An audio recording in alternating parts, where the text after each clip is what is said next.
If you have a service business, I think it's extremely important to understand the model that you're interested in running the service business on. And I took a lot of this just from a conversation that I had with my mom about her service business and the type of business that she runs. And she wanted to kind of reposition herself. We broke it down. We talked about, like more of a DIY structure, more of a done with you, and then more of a done for you model. Understanding how these three different types of business formats apply is really important. So for example, in the DIY model, if you are teaching people how to do it themselves, you're likely creating a lot of education-based content. You're creating templates, you're creating SOPs, you're creating things like that they will be able to leverage to do it themselves. You will become an educator. You aren't going to be the practitioner. You have to be educating your client, right? The person who is learning how to do the skill or talent that you have, but you have to be making sure that they are able to retain the knowledge. This one is tricky because you are going to get blamed if things don't work. There is a component of the DIY model that allows them to, really take a lot more of the blame and the responsibility really if things don't work out. It definitely puts more of the onus on you as the person who is helping them execute it in the done with you model that I think is really important to take into consideration when considering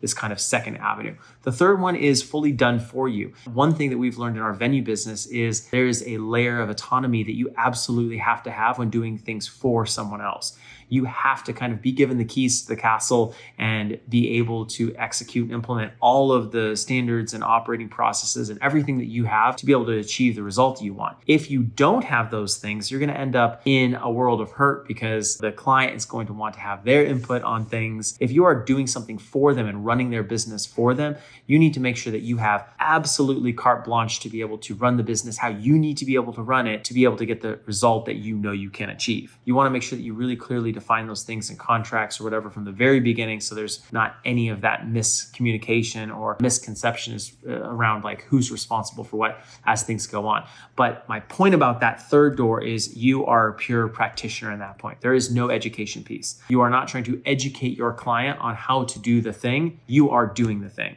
And that's a really, really important distinction to make from doing the thing for them to teaching them how to do the thing. On one side, you're an educator. On the other side, you're a practitioner. And the skill sets, the employees that you're going to need to hire, and so many different things are fundamentally different for those two scenarios. So when you're thinking about going to the next level in your service business, if you are thinking about taking it and scaling it, really try to understand, do you want to take it more of an education-based model where you are educating people, or do you want to take it more done for you service model where you are a practitioner and likely going to be hiring other practitioners instead of other teachers of the model that you have?